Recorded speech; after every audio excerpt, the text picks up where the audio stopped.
Number 10. Love is a many splintered thing. Some episodes feel like fever dreams, and this one is no exception. It's the chaotic mess where Bart turns into a mini Casanova and Moe. Well, Moe joins an online dating site. That alone is enough to earn this one a spot. In this episode, Moe uploads a dating profile and suddenly finds himself in a relationship with a woman named Maya. Yes, the Maya, the same one from a previous, more emotionally resonant episode. But here, it's less about true connection and more about Moe just trying to function in the online dating world, a space where he very clearly does not belong. What's wild is how the episode leans into Moe's desperation while still poking fun at how broken his confidence really is. The guy actually thinks his chances are higher online because, it hides his face. Classic Moe logic. I think it's best if we take a break. Good idea. I can chuck eggs at the other couples. Just hug me, dummy. There's a scene where Moe starts tweaking his profile to seem more appealing and ends up essentially lying about everything, including the most Moe thing ever. I own my own bar and torture chamber. The episode doesn't go deep into his heart, but it does show how profoundly lonely he is. Even in a light, joke-heavy episode, there's this underlying theme. Moe's craving for companionship, but also how he self-sabotages before things even get started. It's ranked here not because it's the strongest emotionally, but because it captures a specific flavor of Moe's tragic dating life, one where the internet becomes just another place to get ghosted. Number 9. Homer's Barbershop Quartet. Remember that time Homer was part of a Grammy-winning barbershop quartet? Yeah, that happened, and for a brief moment, Moe becomes part of it too. Kind of. Moe takes over as Barney's replacement in the group, not because he's got the chops, but because Barney had temporarily ditched the group to chase love and tea with a Yoko Ono type. Moe's screen time here is short, but absolutely unforgettable. He steps into the spotlight and somehow makes singing feel like an attack on the audience's ears.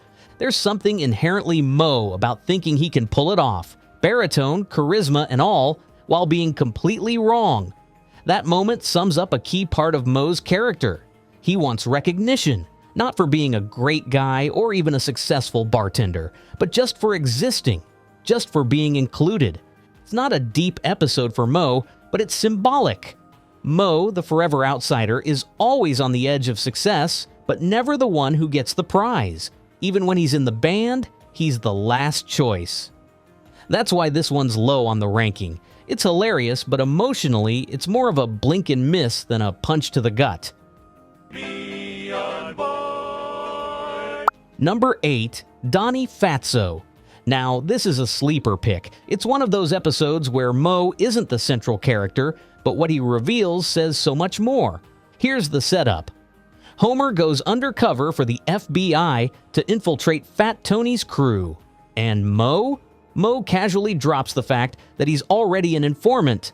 Like, not just now, he's been doing it for a while. This isn't played as a huge twist, it's more of a throwaway line, and that's what makes it sting. Because this tiny reveal rewires everything known about Moe. The sleazy bartender who runs illegal games and hides pandas under his bar? Yeah, that guy's been ratting out the mob the whole time. The logic? You do one good thing and they leave you alone about the panda stuff.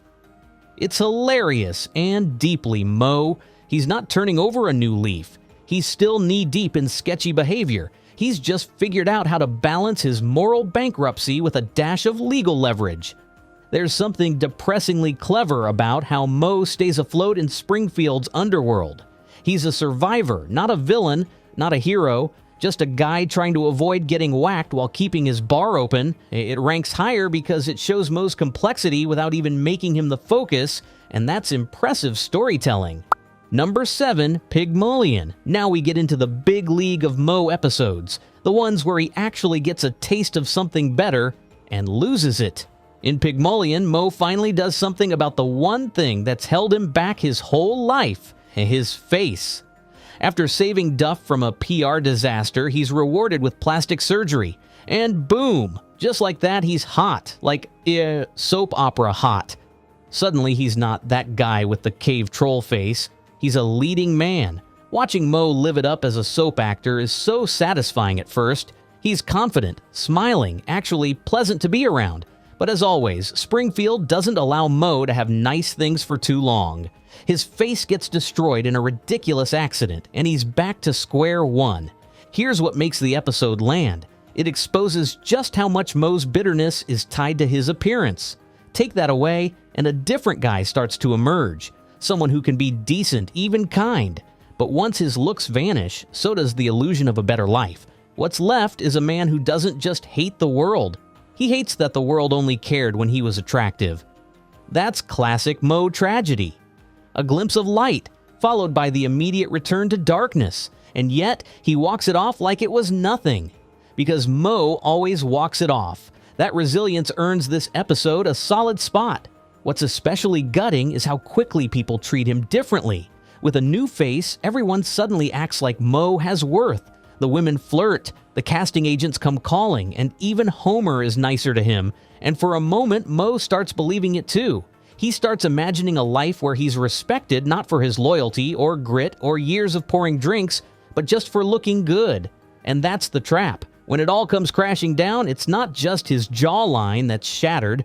It's that fragile hope he dared to hold. He sees it all vanish, not because of failure, but because of who he really is underneath. Moe doesn't cry about it, doesn't rage. He just lets the world hit reset. Back to ugly, back to invisible, back to Moe. Now we see if you go on my wall of fame or my blooper reel. Is that me? Number 6, Dumbbell Indemnity.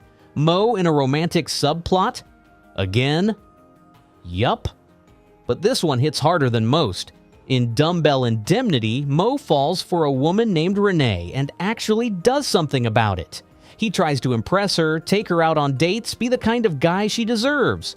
But because this is Moe, and also because Springfield runs on chaos, things spiral fast. Broke and desperate to keep her around, Moe ropes Homer into an insurance scam. The plan? Blow up Moe's car and collect the payout. It goes exactly as expected, badly. Homer ends up in jail, and Moe ends up grappling with who he is versus who he wants to be. Hawaii, here we come. Ananakuli Makawani Yana Ona Nanalula Hawaii. Number 5, Flaming Moe's, the origin story. The drink that launched 1,000 betrayals. Moe steals Homer's secret drink recipe and turns it into the Flaming Moe, a bar sensation. It's the first real glimpse into Moe's darker side. Not just grumpy or sleazy, but opportunistic. He watches Homer hand him this $1 million idea, and he runs with it. The bar transforms into a hip, neon-soaked hotspot. Celebrities show up. Aerosmith performs. And Moe? He gets addicted to the attention. The guy who was invisible becomes the man of the hour. And he doesn't even flinch when asked who created the drink. He lies, repeatedly. But beneath all that ego is fear. Moe knows this is temporary. He knows he's not the kind of guy who wins in the long run. And when the truth comes out, he doesn't fight. He just accepts it.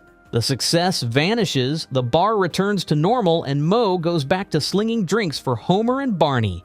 This episode isn't just about Moe being shady.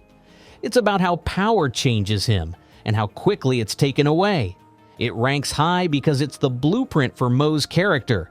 Selfish, insecure, surprisingly strategic, and ultimately doomed to mediocrity.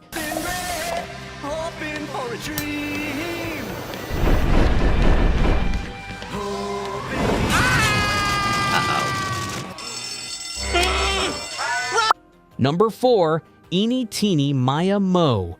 Let's talk heart, actual beating heart. This one delivers it. Moe meets Maya online and is absolutely smitten. She's sweet, funny, and sharp, and she's also a little person. That detail throws Moe into a spiral of insecurity, not because he's shallow, but because he doesn't want to mess it up. What follows is Moe at his most human. He genuinely tries to be a better man. He's nervous about introducing her to others, afraid of how people might react, and more importantly, afraid of saying the wrong thing. Which he does, a lot. There's this heartbreaking moment where he can't stop making jokes about her height. Not because he wants to be cruel, but because Moe uses humor as a shield. It's his only language, and it ruins everything. Number 3. Moe knows Bart's prank calls. Alright, let's shift gears for a second. This isn't tied to one specific episode, but it's time to address the theory that Moe knows Bart is the one prank calling him and just plays along. There's this fan-favorite idea that Moe isn't actually that dense. That deep down, he realizes it's Bart messing with him. But he goes with it anyway because, brace yourself, it gives him attention. In a life full of rejection, prank calls are consistent, personal, almost affectionate. The theory flips everything on its head. Instead of a running gag about Moe being gullible, it becomes a quiet tragedy. A man so starved for connection that he allows himself to be mocked just to hear a voice. Is Oliver there? Who? Oliver, clothes off. Hold on, I'll check. Oliver, clothes off. Call for Oliver, clothes off. And in episodes like Lisa the Greek and Bart the Murderer, there are moments where Moe's tone changes. Like maybe, just maybe, he knows. He's not angry. He's tired, maybe even amused, because at least someone's calling. Whether or not it's canon doesn't matter. It's become a core part of Moe's emotional identity. The idea that beneath all the rage, he's just grateful someone remembered his name. And when you really sit with that idea, it reshapes the entire dynamic between Moe and Bart. What once felt like a kid messing with an easy target becomes this strangely sweet, sad ritual. Moe storms and screams, sure, but he never cuts the line. He never changes his number. There's an odd loyalty baked into the bit. Like Bart keeps calling because Moe will always pick up, and Moe always picks up because no one else ever calls. It's routine. It's tradition. It's comfort in the weirdest possible way. Maybe Moe sees Bart as the only one who still thinks about him on a regular basis, even if it's through fake names and pee jokes. Maybe it's the longest-running friendship he's ever had. And maybe, deep down, Moe needs those calls more than Bart ever needed the laughs. Number 2, Moe Baby Blues. This is the big one for Moe's emotional development. In Moe Baby Blues, Moe saves Maggie's life and becomes an unlikely babysitter. And suddenly, Moe has purpose. The guy who usually spends his days threatening to kill himself with a shotgun behind the bar is now singing lullabies and carrying a baby Bjorn. It's absurd, and it works. What makes this episode beautiful is how much Moe needs Maggie. He doesn't just bond with her, he transforms. He starts reading, he becomes calmer. He genuinely wants to be better, and not for a woman or a paycheck, for a baby who trusts him. This is Moe's peak humanity. Of course, it can't last. The Simpsons take Maggie back and Moe spirals again, but not in the usual way. He doesn't lash out, he mourns, quietly. There's a scene where he tries to say goodbye to Maggie at the hospital, and he can't even do it properly. He just stands there, holding her tiny hand. No punchline, no meltdown. Just a man who found meaning for the first time and lost it. It's not just emotionally impactful, it's devastating in the best way. Drink, okay, Magpie? Oh, great, I'm caught in another tree. Lousy shirt-grabbing, sap-dripping... What?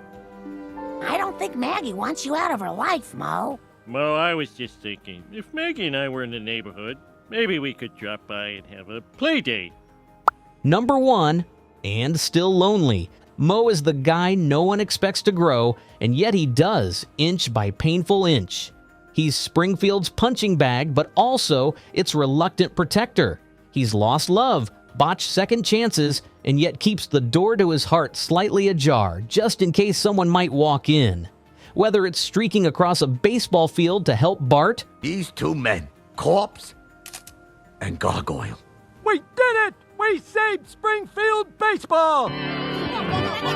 or risking his life to rescue Maggie, Moe never stops surprising people. His pain is worn on his sleeve, but he never fully succumbs to it. He's a survivor in the most pathetic and heroic way possible. Even in his worst moments, when he's stalking Marge or creeping out an entire town, there's a broken logic to it, rooted in a deep yearning for love and belonging. If this breakdown hit you in the feels or made you laugh harder than expected, drop a like, hit subscribe, and let's keep the Moe appreciation going. Who's the most underrated Simpsons character? Let us know in the comments. And for more animation deep dives, you know where to find us.